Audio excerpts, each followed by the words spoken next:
Почему до Радоницы не поминают усопших в церкви?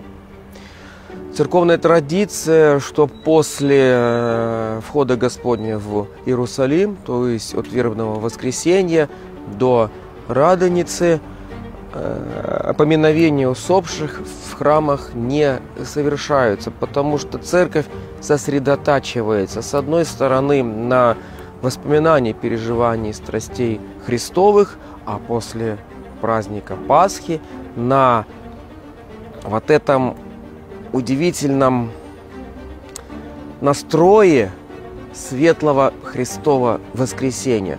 Мы вдыхаем его, мы понимаем его для себя.